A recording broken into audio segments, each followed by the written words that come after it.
Se trata del robo a los argentinos más grande de la historia. La Auditoría General de la Nación, 3 siglos después, dice que se han detectado serias irregularidades en el acuerdo de Mauricio Macri con el Fondo Monetario Internacional. El equipo de auditoría detectó que el préstamo no se encuentra autorizado por ley o decreto, tal cual lo establece la Ley 24.156. Tampoco se verificó el dictamen del Banco Central de la República Argentina requerido por el artículo 61 de la Ley de Administración Financiera, análisis que es obligatorio cuando se trata de endeudamiento externo. No se cumplió con los requisitos regulados por la resolución 108/09, lo que impidió que se analice la viabilidad de la operación. La documentación de respaldo y los expedientes fueron generados con posterioridad a la firma del acuerdo.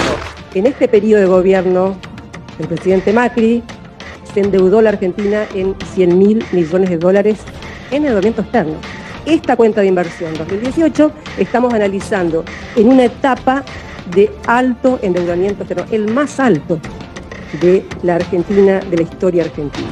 Se trata de las mismas irregularidades detectadas y denunciadas en el mismo momento en que se firmaba la estafa, el acuerdo, uno de los peores robos a la sociedad argentina. El primero fue cuando se tomó la deuda. El segundo cuando casi todo el espectro político rubricó la estafa en marzo del 2022. Pero bancame que llego al búnker y ampliamos en detalle.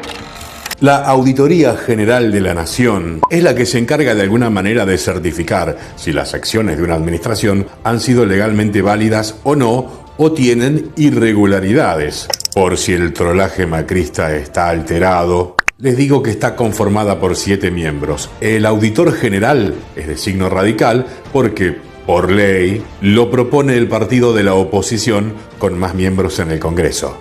Los otros 6 auditores se los reparten 3 la Cámara de Diputados y 3 el Senado de la Nación. Al final termina dando siempre más o menos 3 oficialistas, 3 opositores. Y en la cuenta general el número mayoritario queda en manos de la oposición. El acuerdo de Macri con el Fondo Monetario Internacional incumple todas las leyes vigentes de la República Argentina, pero también las del propio estatuto del Fondo Monetario, que en ese momento le otorga a la Argentina aproximadamente 2/3 de la cartera de crédito de la que disponía para dar créditos durante todo ese año, por ejemplo. Para que nos demos una idea, recientemente Ucrania acaba de solicitar un préstamo al Fondo Monetario en razón de la reconstrucción de su país, que está prácticamente, y según nos cuentan los medios de comunicación, atravesando una casi tercera guerra mundial, frente a nada más y nada menos que la segunda potencia militar del planeta. Bueno, ellos pidieron 33.000. A Mauricio, reitero, incumpliendo todas las leyes argentinas y las mismas leyes del Fondo Monetario, solo por el llamado de Donald Trump, algo reconocido por ambos incluso, le otorgaron un préstamo de 50.000 millones de dólares, de los cuales finalmente se desembolsaron 44.000. El propio informe técnico del Fondo Monetario desaconsejaba por completo la operación. No solo es la peor estafa a la sociedad argentina, es un enorme robo a escala planetaria. Casi todos los miembros de la clase política argentina, de una u otra forma, son cómplices o socios. En el Senado de la Nación, solo los 13 miembros del bloque kirchnerista votaron en contra. En diputados, prácticamente el total de las pymes políticas provinciales o nacionales, incluyendo el supuesto socialismo santafesino, o la progresista de derecha de Margarita Stolbizer, el 96% del bloque de Juntos por el Cambio votó a favor. Curiosamente, el 65% del bloque del Frente de Todos votó a favor. Todo esto ustedes lo pueden chequear por vuestra propia cuenta, por ejemplo, en la factcheckingchequeado.com, financiada principalmente por empresas macristas. Pero cuidado que anda un 98-99% o más bien. Entre los diputados que votaron en contra, lo han hecho por diversas razones. Los miembros de la izquierda argentina, por coherencia histórica y para estar en contra. Los miembros de La Libertad Avanza o Avanza la Libertad, Javier Milei, José Luis Espert, tanto como López Murphy, votan en contra porque dicen no, que el país pague en los plazos que acordó originalmente. Lo cual era bastante difícil, ya que la mayoría de los vencimientos caían durante el mandato de Alberto Fernández. Sí, más allá de que con grupos privados se llegaron a acordar deudas a 100 años. Pero, ¿qué pasó con el 35% del bloque del Frente de Todos, mayormente kirchneristas, que votaron en contra?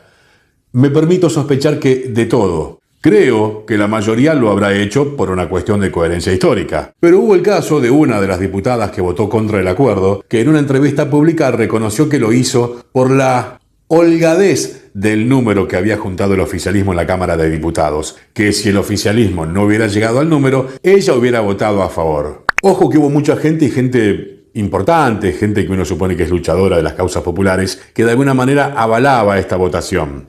Tendría sentido si uno mira la foto cortita de ese exacto momento donde el país ya estaba empezando a pagar todo el desastre que había ido armando Don Guzmán, que afortunadamente no tiene nada que ver conmigo. Pero ¿qué pasó en todo el tiempo precedente? Y la pandemia no es una excusa, porque en ese momento la mayoría de los fugadores estaban en casa, como todos nosotros. No había que hacer un esfuerzo logístico importante para solicitarles que rindieran cuentas. Nos durmieron y nos pusieron. No todos, es verdad, pero sí la mayoría. Cabe agregar que para estos legisladores de ultraderecha, al igual que para Macri o Patricia Bullrich, y luego del último comunicado de Juntos por el Cambio probablemente para todo el espectro opositor, el escenario ideal era el de un gobierno zozobrando que justificara medidas muy extremas posteriores. Sea como sea, estamos como ranas adentro de una olla al fuego. Y los montos a pagar son los más altos en toda nuestra historia, tomando en cuenta las declaraciones de altos líderes de la oposición, como Patricia Bullrich,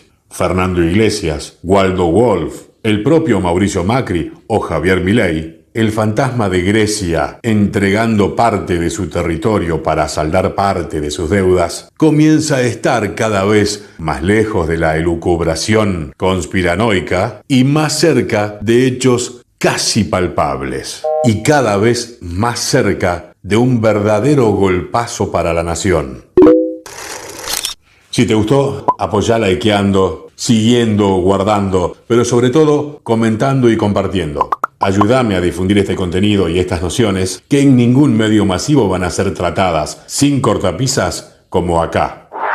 Porque